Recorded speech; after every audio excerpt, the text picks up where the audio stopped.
This is Dr. John Bennett televising from Miami Beach in Neurosurgical TV. We have the pleasure of having Nurul Bankhol, the Moroccan neurosurgical resident, currently in Dakar. He's going to give a presentation today, but let's first introduce the panelists. And let's start with Dr. Gabulo. Hello, Dr. Gabulo. Yes, my name is Kabulo. I'm from Democratic Republic of Congo. I'm currently final year neurosurgery resident at the University of Zimbabwe. Okay, welcome, Dr. Gabulo. I think someone else has another station. I'm getting feedback. Someone has, or it could be me. It could be. Okay, Khalif. Are you there, Khalif? Perhaps not. Okay. Yes, Nathalie, yes, I'm here. Go ahead. Yes. Go ahead. Yeah, my name is Dr. Khalif from Nairobi, Kenya. I'm glad to be here. I'm glad to be here. I'm honored to be part of this discussion today. Thank you so much. Welcome, Khalif. And Nathalie, are you here? I'm there. Hello, everyone. I'm Nathalie Gomsi. I'm a general practitioner in Cameroon and also a member of AFAN. Okay, well, welcome, Nathalie. Okay, Nurul, thank you very much, and it's all yours.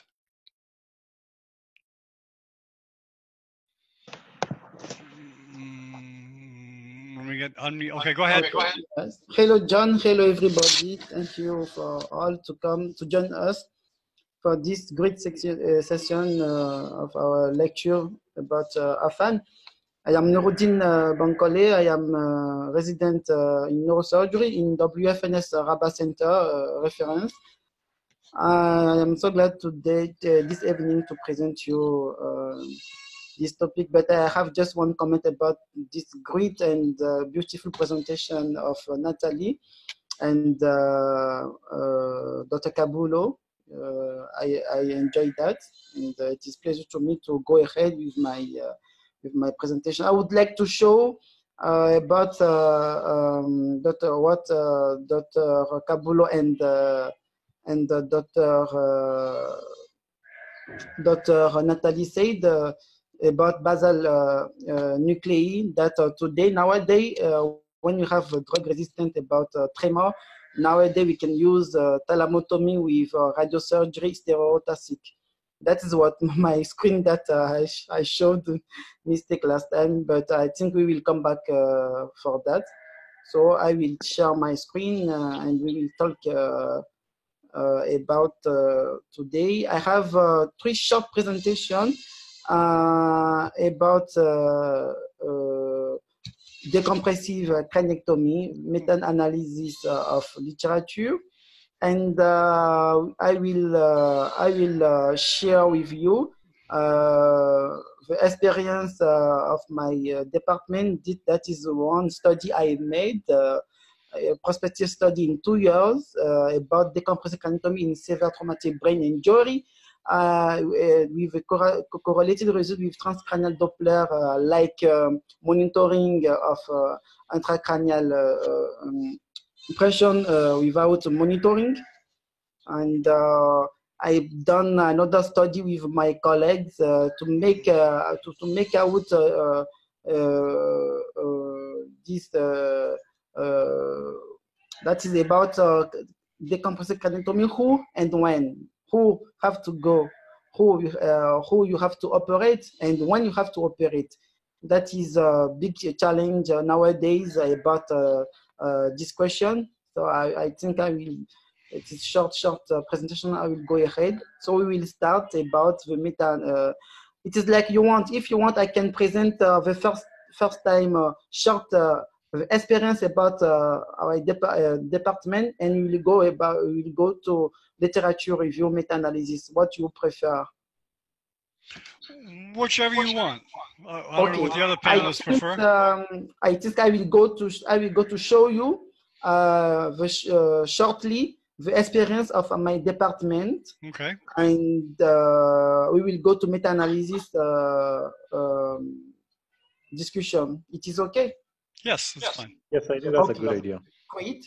So today we will talk about decompressive craniectomy in severe. That is the experience of my department, short experience.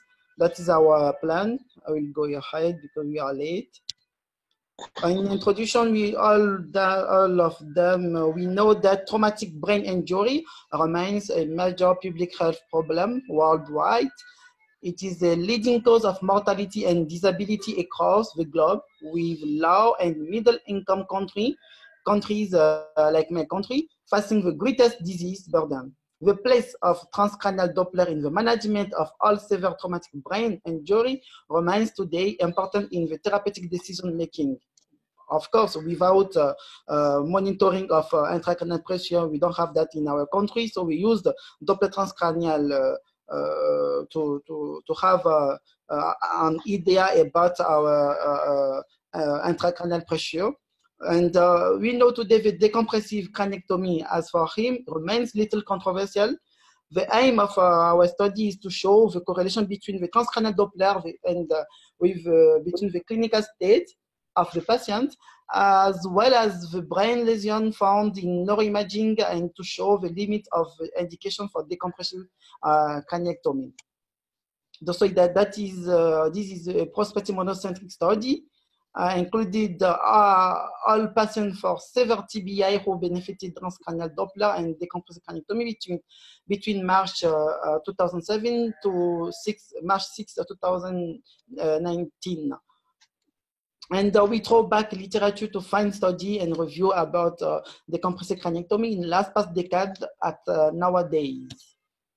So we have 51% were included because in these 2 years we performed 71 craniectomy decompressive, but just 51% were included about traumatic brain injury, because 20 other persons has hematoma subdural acute in 10 cases about stroke of anti-aggregant AVK, and we have with 8 cases of malignant ischemic stroke sustentorial, and 1 case of ischemic stroke of fossa cerebral posterior, and 1 case about subacute subdural hematoma with temporal cyst arachnoid. We just perform craniectomy decompress to evacuate the subdural hematoma, but we don't touch the cyst arachnoid. So shortly, we report 20% of males for 20% of females with sex ratio to like 4. The average age was 37 years with 13 years to and 71 years old like range. The average delay between cranial traumatic brain injury and admission to emergency or ICU in our series of 51% who receive craniectomy decompressive was 70 years, 70 hours, please, 70 hours, with range like 1 hour, 30 minutes to 16 hours, and the average time between admission and intervention and procedure of decompressive craniotomy was 6 hours, with extreme like 2 hours to 22 hours, depending time of the person arrived. And we see here the etiology of public track accident, falls, physical aggression, who was the common etiology who comes first in this in traumatic brain injury. And we have on our data, we have 59% case of our patients who come with GCS Glasgow Coma Scale between 6 and 9. And we have the same who benefited craniotomy decompression with GCN between 3 to 6 in our series, because it is one series just about, we take just cases about the trauma brain injury severe with this Glasgow Coma Scale low than 12. So all of our patients benefited Doppler transcranial before surgery. and that is the associated signs like fixated pupil unilateral, fixated pupil bilateral, seizure, context, and deficit motor. And all of our patients admitted to emergency and operate had a loss consciousness of variable duration associated with high ICP syndrome in 88% of cases. In clinical results in our series, we have the Doppler transcranial data who found 88% of increased intracranial pressure correlated by increase of index of pulsatility with average like IP3 with extreme like 2 to 6, and decrease of velocity. We have 6% of hypoperfusion correlated by decrease of IP with increase of velocity, and 6% of hyperemia correlated by decrease of EP and decrease of velocity, like you can see here in this diagram. And we found like lesion, acute subdural hematoma, 80% of case, hemorrhage, contusion, associated lesion, 39% of case, and we have subarachnoid hemorrhage and diffuse cerebral edema. And CT scan was performed in all of our patients. The acute subdural hematoma was commonly first lesion, and we have associated the lesion like subdural acute hematoma, contusion, and subarachnoid hemorrhage in 39% of our case. Like you can see here, that is the case of subdural hematoma with brain shift, important shift, and Marshall score who was poor. And we can see here this hematoma, you can see here with depressed skull fracture, and like example, and brain shift. And we perform decompressive craniotomy decompressive in our case. Like you can see here, we perform large bone flap with we perform craniectomy, subtentoral craniectomy to have good decompression. And we can see here, we perform duroplasty with Galea. We perform duroplasty to have good detent of cerebral detent. And we can see here, before surgery, before decompressive craniotomy, we will have here increase of index of pulsatility, and after craniotomy decompressive, like 3 hours to 4 hours after decompressive, we have IP come down to 1.2. So, and the good velocity 21, and we correlated that it is good sign to show that decompressive craniotomy is reduce increase of intracranial pressure after traumatic brain injury severe. So our management, like I can see you, our indication to perform decompressive craniotomy was unilateral lesion, compressive with shift superior than 5 millimeter, associated with DCS low than 13, at admission of after neurological decrease, with focalization signs like unilateral fixated pupil, and with abnormal result of Doppler transcranial result with system score Marshall type 3. And all of our patients benefited unilateral large craniotomy decompressive with medical management in ICU. The average stay in intensive care unit was 9 days, with extreme like 24 hours to 58 days. And we have normalization of index of pulsatility on our Doppler transcranial data, like 6 hours to 24 hours after decompressive craniotomy in 70% of our patients. So I will not comment our outcome. I will go now to present you the meta-analysis about decompressive craniectomy. Are you there, guys? Yes, we are. Okay, great. Yes, we are. Yes, we are. Okay, so I will present you decompressive craniectomy meta-analysis of literature. And I will go about material and methods. We throw back literature to find, study, and review about decompressive craniectomy in last past decade at nowadays. We analyze the result and summary to get out comprehension of physiopathology of TBI and guidelines about management. About the physiopathology in, we will go to story.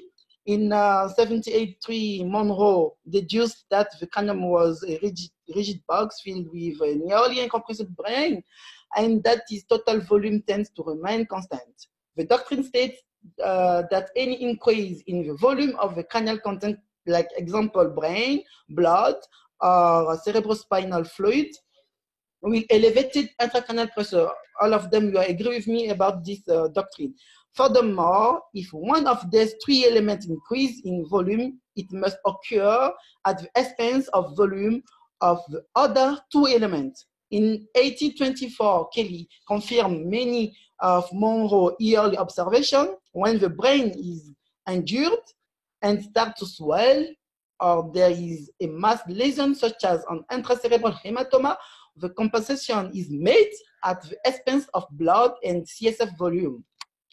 As the brain becomes progressively more swollen or a mass lesion increases in size, there is a compensatory mechanism become exhausted, and for incrementally smaller increases in volume, there are progressively greater increases in pressure. When viewed from this perspective, the limitation of traditional medical measures such as hyperventilation, barbiturate coma, and more recently hypothermia can be appreciated. There is little doubt that barbiturate and hypothermia have potential to be neuroprotective due to their influence on many mechanisms known to be important in the cellular response to injury, such as calcium-mediated toxicity, glutamate excitotoxicity, free radical peroxidation, and cellular apoptosis. However, the often rapid fall in intracranial pressure that occurs after the application of either of these three therapies occurs as a result of cerebral vasoconstriction. Given the well-known deleterious effect of ischemia, it's perhaps not unsurprising that numerous studies have failed to demonstrate that any of these therapies provide clinical benefit in terms of improvement in long-term outcome. It is here that decompressive craniectomy may have at least a theoretical advantage. Like you can see here, so I will not comment all that, I will go ahead. There have now been numerous publications that have demonstrated the role of decompressive craniectomy in the management of intractable intracranial hypertension following severe traumatic brain injury. However, none of these can be adjudged to have provided class 1 evidence on which to base clinical practice. You can see here decompensated intracranial hypertension as the cerebral swelling was of mass lesion enlarged. There come a point when the compensatory mechanisms start to fail, and for smaller increases in swelling, there are incrementally greater increase in intracranial pressure. So, what in literature we found clinical finding? The DECRA study, who is the first randomized controlled trial for adult patients with severe traumatic brain injury, and as such represents the only high-level evidence pertaining to the surgical management of this group of patients. The trial compared yearly decompressive craniectomy for diffuse traumatic brain injury with standard medical therapy. The result of the trial were that the patient undergoing craniectomy had lower intracranial pressure and spent less time in intensive care. However, at 6-month follow-up, like 70% of patients in the craniectomy group has an unfavorable outcome compared with 51% of patients in the standard care group. We have, based on this finding, the author concluded in 2011 that not only was the use of decompressive craniectomy associated with more unfavorable outcomes, but also that by using standard medical therapy rather than surgical decompression, healthcare system will save millions of dollars per year. So unfortunately, these conclusions have not been shared by the global community, and overall, the observations regarding the trial have been fairly critical. This raises the following issues that require careful consideration, like the trial hypothesis, timing of surgical decompression, and why did yearly decompression provide no benefit? So, the current role of decompressive craniotomy is in the management of severe traumatic brain injury has yet to be established. The result of recent data have provided important clinical information and demonstrated some of the difficulties encountered when planning and executing trials of this nature. The result may not significantly alter the current neurosurgical practice. The trial has in some ways suggested that more surgical judgment may be required prior to considering surgical decompression because in certain situations it may provide no benefit and may in fact do more harm. So we know primum non nocere, so do not harm. So we have another study, rescue ICP trials, for which results were published in 2016, enrolled 408 patients with severe and refractory post-traumatic intracranial hypertension in 20 countries. Patients were eligible for randomization at any time point after trauma if the ICP was higher than 25 millimeters of mercury for at least 1 hour and did not respond to first tier and second tier ICP lowering intervention. The result of rescue ICP trials suggests that secondary decompressive craniectomy can be helpful as a last tier intervention to reduce mortality in the subset of TBI patients with severe and refractory post-traumatic intracranial hypertension. However, caution is needed because approximately 40% of extra survival generated by decompressive craniectomy will be dependent on order at 12 months. The contrasting result of DECRA and rescue ICP arise from difference in study hypotheses, eligibility criteria, therapeutic protocols. The main differences have been summarized in this table, like you can see here. We have here 100% of patients has diffuse injuries only. Here we have diffuse injury and or mass lesion, including contusion and evacuated hematoma, just in 56 of patients. Here, ICP threshold, we have here superior than 20 millimeters of mercury for 50 minutes in 1 hour. Here we have ICP threshold superior than 25 millimeters of mercury for at least 1 hour. And mortality in Doppler transcranial VS medical group, you can see here just here in DECRA study, we have 19 for 80%, just 1% difference. But you can see in rescue ICP trials, we have here about mortality in decompressive craniotomy, just it is 26.9. In contrast, about medical group, we have 48%, 48.9%. So we have decompressive craniotomy is superior than decreased mortality than medical group. So this documented follow-up in DECRA it is 6 months, in rescue ICP it is 6 to 12 months. So that is the difference between these two clinical trials. So I will go ahead. Finally, we have another study that should be mentioned is an randomized trial that took place in 5 centers in China to compare outcome after a standard sized trauma in decompressive craniotomy I will just like here to comment the standard. It is best for all of our person. You have to perform a large bone flap, 12 multiply 15 centimeters flap. It is very the best standard, gold standard of craniectomy decompressive. So what about this short analysis, indication and contraindication? Overall, there are no widely accepted indications for craniectomy. Some indications for decompressive craniectomy are the unilateral lesions such as unilateral swelling, contusion, extradural or subdural hemorrhage. Midline shift generally is required bifrontal decompression for diffuse cerebral edema with no obvious midline shift.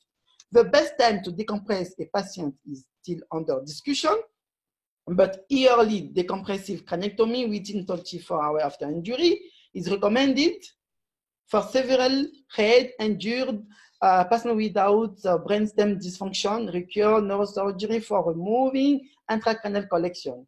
Also, data suggested that complication of TBI may be reduced following yearly decompressive craniectomy. This decision can be made intraoperatively based on the patient mechanism of injury, the age, degrees of underlying cerebral swelling, atrophy or both, and the surgeon estimation of the likelihood that the person will develop severe ICH. Should be noted that in places where multimodal monitoring, decompressive craniectomy can be the choice treatment to prevent brain herniation. Otherwise, the outcome of the patient who undergo late decompressive craniectomy is more encouraging. So, a decompressive craniectomy can also be undertaken in comatose patients who have parenchymal hemorrhage or contusion, usually frontotemporal with substantial mass effect. This usually manifests as midline shift superior than 5 millimeters and or ankle herniation in the case of predominantly unilateral contusion or obliterated basal cistern. In the case of bilateral contusion, such a patient may initially receive ICP monitoring if that is available, but in our context, we don't have ICP monitoring and proceed to a decompressive craniectomy later if their ICP becomes difficult to control. So the contraindication, as reviewed by Lobilo and al., contraindication for decompressive craniectomy are patients with DCS3 post-resuscitation with dilated and fixed PP bilateral, patients superior age with 65 years old, devastating trauma that won't allow patients to survive more than 24 hours, irreversible systemic disease in the short term, and controllable ICH during more than 12 years besides all energetic therapeutic measures. In summary, at the end of the 20th century, the indication for decompression were the following: ICP superior than 13 to 35 millimeter mercury.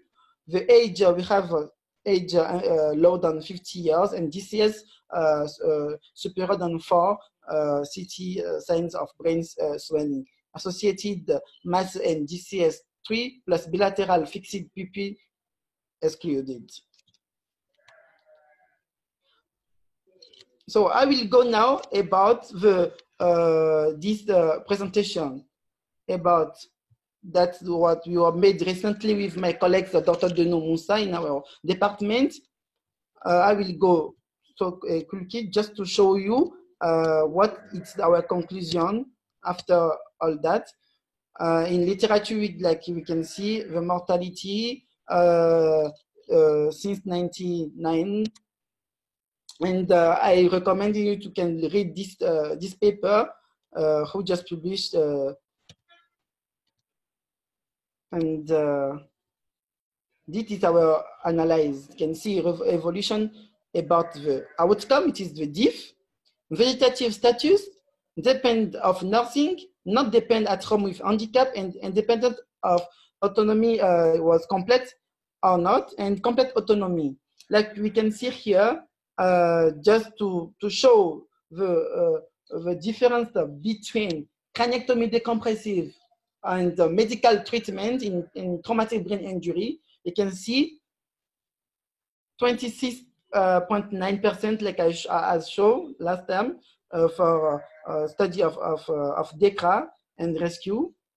Depending of nursing, you can see. And we see that all of our conclusion is what? Anyway, decompressive craniectomy is better than medical treatment. So as soon as possible, if we have indication to perform craniectomy decompressive, we have to go. So what is our conclusion? Like you can see here, in 2011, decompressive craniectomy reduced the intracranial pressure and stay in the ICU, but not about the outcome. Not about the outcome, but in rescue EP, we can see the same, that decompressive craniectomy is better than medical treatment. And in trial in 27, we can see here, and it is our studies in 2017 to 2019, about 51 cases, and you can see here. So that's our conclusion. If you have age inferior than 40 years, GCS superior than 6, ICP superior than 25, and that is refractory about all treatment medical, and we have CT scan with mass effect, please, we have to go to decompressive craniectomy. If you have GCS at 3 with fixated bilateral pupils, please don't touch. And if you are between 3 and 6, we can perform clinical surveillance. If you have we have refractory of hypertension intracranial, increase of intracranial pressure, decision can according to a family to go to perform decompressive, because we know about the outcome after decompressive craniectomy. So I thank you for your attention, and your comment and approach is welcome. Thank you, everyone. Very good, Nero. Thank you for an excellent presentation. Let me get you off the screen there to get some comments or questions from the panelists. I can just bump you off there. Just give me a second. Okay. Okay, great. Okay, very good. Okay, yes. Questions or comments? Thank you, Dr. Nuru, for that excellent presentation. I think I have a few questions. I will start one by one. Maybe I ask a question, you answer, then we go to the next one. The first question was about your study. You did in your center. What were your inclusion criteria? Were you just doing all patients, or you were this inclusion criteria? Okay, let me. So I don't know if you can see my screen. Okay, go ahead. You see my screen? Not yet. Yes. Okay, keep trying. Okay. Yes. Okay. Yes, we can see it. Okay. So this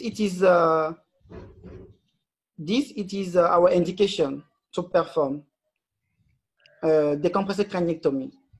When we have unilateral lesion compressive with shift superior than 5 mm associated with Glasgow Coma Scale lower than 13 at admission of after neurological decrease. When we have focalization signs like unilateral fixated pupil and the Doppler transcranial abnormal result with system commemoration type 3. That is our indication. But about the selection of our patients, I will go to show you who was included in our studies. Okay.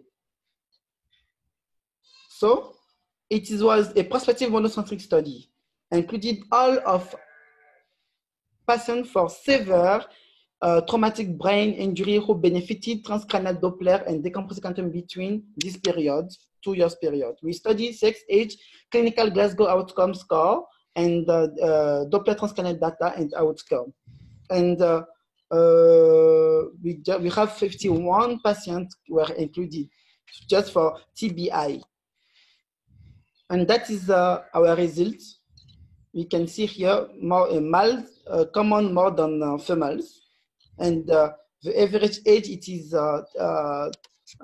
37 years, and that it is our clinical. Before to go to quantum decompressive, we have 30 of a person who has Glasgow Coma Scale in between 3 and 6, and between 6 and 8 we have just 12 patients who have this GCS, and between 8 and 12 we have 9%. So all of our patients have GCS low than 12. Dr. Nuru?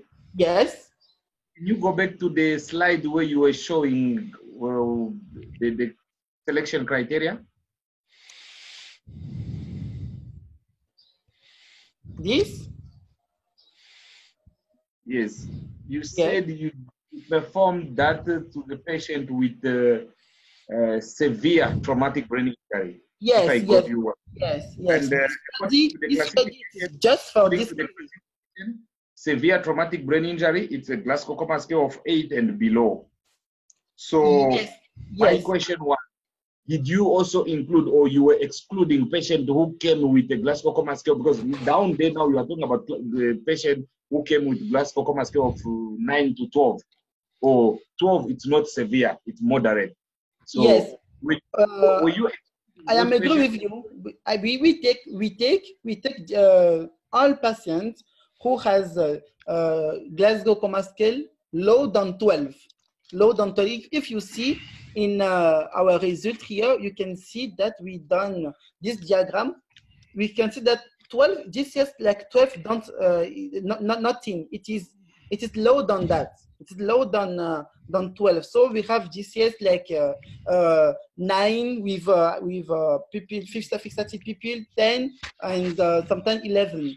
But like you can see here, the big part of our person is between 3 to 8. You can see here we have 42 patients in who we perform craniectomy decompressive, and 9 of them just have Glasgow superior than 8, but not than 12. It is between 8 to 11. Okay. So we don't have choice because we can let them. So we operate them also. So we included that in our study. Okay. Maybe next time you just show us like a slide with inclusion criteria. Which patient were you considering in your study, and which patient did you exclude in your study? No. Let's say a patient who came with a Glasgow Coma Scale of 15 on 50. In our study we include all of them because we can let them. We don't exclude them. We include. We take GCS more than 8, but less than 12. So that is our criteria. We don't just take people just with Coma Glasgow scale low than 8. No, we take people with Glasgow Coma Scale 8 to 11, but low than 12. That is our criteria. Just a simple question. What about a patient who presented with acute subdural hematoma with Glasgow Coma Scale of 13? You were not doing that one. You say people who has Glasgow Coma Scale 13 on 15 with acute subdural hematoma. Acute subdural hematoma. But you know, in this case, that is depend because we don't take it. But for me, that is depend of like you say the type of this subdural hematoma and the shift of the brain shift. You can, if you have a Glasgow Coma Scale Glasgow like a 13 to 15, you can done observance therapeutic medical treatment to see if your person decrease 1 point of Coma Glasgow scale. You can go to operate if you have brain shift. if you have brain shift and you have hematoma more than 10 millimeters, you have to go to operate. Okay. About this group, we think depend the patient and depend the neurological status of patient and depend the Marshall score. Okay, so Nuru, what was the primary outcome of this study? What were you studying? The outcome in terms of mortality or ICP control or the trans-Doppler? Yes. What was your primary outcome? Our primary outcome, like we can see, it is to show that in this about the group, we have several mortality. Okay. We have several mortality, and which group it is I will. I don't know if my screen is also. You can see that. Yeah, yes. Okay, like you can see here, we done a correlation. Like you can see here about patients with GCS less than 6 died. Is that true? Yes. And all the patients in our contest here, 8 died. They died. So severe TBI, in your case, whether you do a transcranial, whether you do a decompressive craniectomy or not, all of them died. Yes, we do that, but all of them died. Yes. Yeah, that's really, really a big problem. Yes. That's a big. Okay, and then there's another thing that you mentioned. So your primary outcome was mortality, which I am sorry to say is very, very horrifying. That means almost all the patients died. Now the other thing, did you for the ones who survived, those were the ones who had a GCS of 8 to 12. There are 9 cases, and half of them survived. Yes. In short, like 90% of all the patients with a traumatic brain injury, even though some of them had moderate brain injury, died. Yes.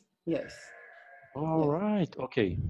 And the other thing you mentioned of a patient. It is very, very controversial, but this study, it is right study. It is very, because we with me, some departments don't show the reality of their result, but in our department, that is our critical of DC. That is what we have, and we always now we think more about that, how we can do. Maybe because in this study we have more comorbidities, things, and like age.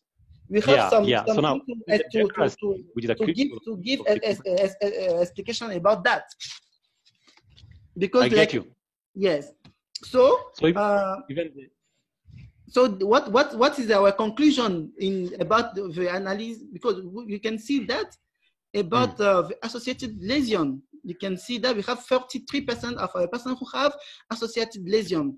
But if you see the analysis of these 3 tables, GCS less than 8, age over than 45 years, and subdural hematoma associated with other intraparenchymal lesion, it is bad for us. It is bad prognosis in our series. That is our conclusion. There are some few patients with a stroke, and you mentioned malignant ischemic stroke. So did you do a thrombectomy for those patients? Did you do any endovascular work? I think I don't discuss that in this topic because we just talk about traumatic brain injury. But of course, in our department, we perform decompressive craniectomy for in case of ischemic stroke, of stentorial stroke, ischemic malignant. We perform craniectomy decompressive for them. But in just one case, we perform lobectomy. I remember we perform lobectomy just in one case. And do you do thrombectomies, mechanical thrombectomies? Yes, we do that for 2 cases, but we don't do decompressive craniectomy. So that is, we do that in yearly. We do that so soon in our department, just for 2 cases. But I just I just take just cases of decompressive craniectomy here. But if I have to take I have to talk about this topic about of the ones who survive. Yes, I know. Maybe I will talk about that another days about just the stroke, how our result in our department about that. Yes. All right. So the ones who survive, like the 5 patients of the whole group that survived, yes. What was their outcome like? Yes. Thank now, you. I wanted also to ask, since you were using the Glasgow outcome scale, what was the Glasgow outcome score of those patients? The 5 who survived. Yes, the 5 who survived, we have good outcome. One of them come in vegetative status and go to rehabilitation center, and we have 4 of them who come from vegetative status to complete autonomy and come back to perform cranioplasty. And now they go well, but they don't start they don't go back yet to their work. But we are in more than 12 months of follow up of them. One have just 6 months follow up, but 3 of those have more than 12 months. And they have a good outcome. Yes, but one of them still in Stan Center of Rehabilitation. Okay, very good. Any other comment? You know, I neglected to introduce Arsene Daniel. Daniel, are you still there, Arsene? To get introduced to the people? You may have stepped away. Okay. Any other? John, I'm here. Oh, okay. Arlen, could you please introduce yourself? I didn't introduce you at the beginning. Yeah, I'm Arsene Daniel. As I said to the beginning of this conference, I'm a medical student at Catholic University of Bukavu in the Republic Democratic of Congo. All right. The home of Dr. Kabulo. Do you know Dr. Kabulo? No, I don't know him. Dr. Kabulo, are you there? Are you there? We have a medical student from the Congo. Have you met Daniel Arsene yet? No. Okay, he's from the Congo. Very Nice good. to meet you. Very good. Okay. Okay, Yes, very good. Another question to Dr. Yeah, Nuru. go ahead. Go ahead. Yes, Kabulo, I am here. Yes. You were doing transcranial Doppler to all patients. Yes, in this series, we try to do Doppler transcranial before surgery, and after surgery, we do that to compare the data. Okay. Then before surgery, what was the value which the Doppler was adding? Of course, we know that the index of pulsatility have to be 1 plus minus 0.2. When we have index of pulsatility who was superior than 1, we consider that like we are in case about increase of intracranial pressure. And we study the difference between diastolic velocity and systolic velocity, the mean of these 2 velocity to have, because if you have, we don't just take, we don't just take in considerate the index of pulsatility. We take also about the velocity.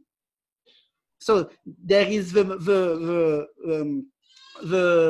number of velocity, you can see 20 to 30. If you have decrease of velocity, that means you are in case, of course, about hyperemia. If you have increase of velocity, there is good about stroke, ischemia, and also IP, index of pulsatility with that means you are in high increase of intracranial pressure.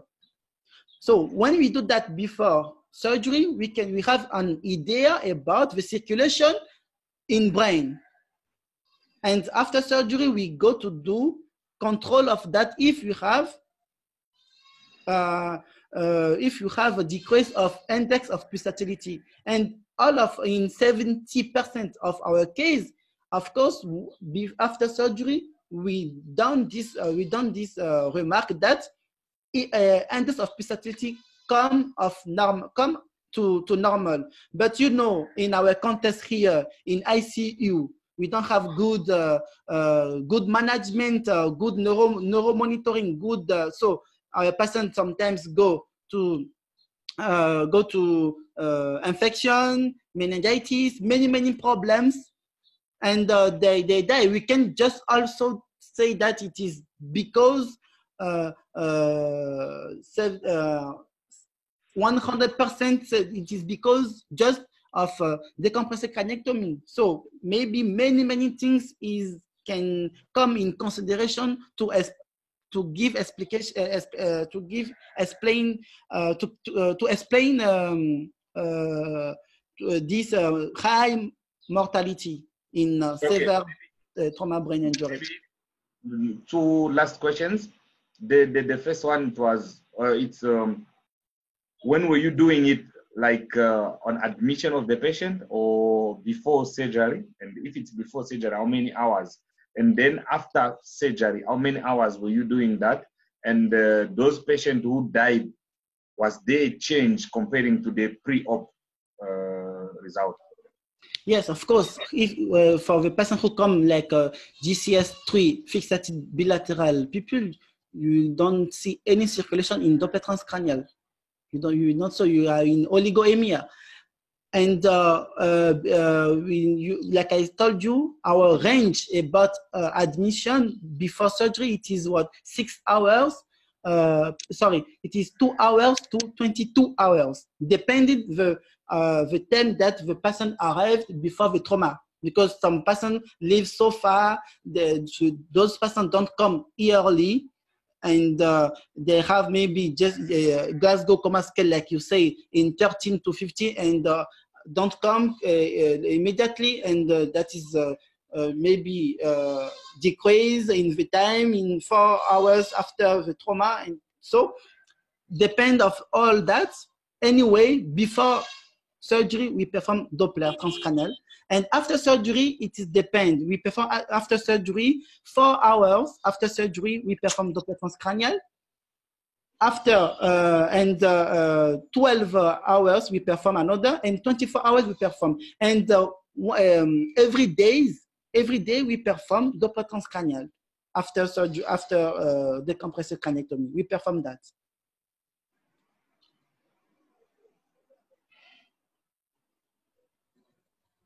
I don't know if I answer your question, Dr. Kabulo.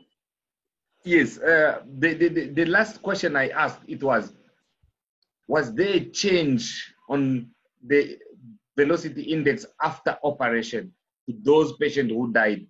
And when did they die? Like how many hours after operation, or how many days? What was the mean?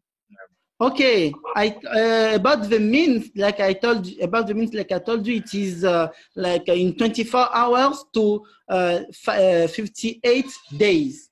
24 hours to 58 days. That is our range. 24 hours to 58 days. Okay, and the thing improved after doing the surgery? Yes. Okay. Yes. So you know, in our context now, we don't have we don't have monitoring of ICP. It is very shameful, but I don't know how we can do that.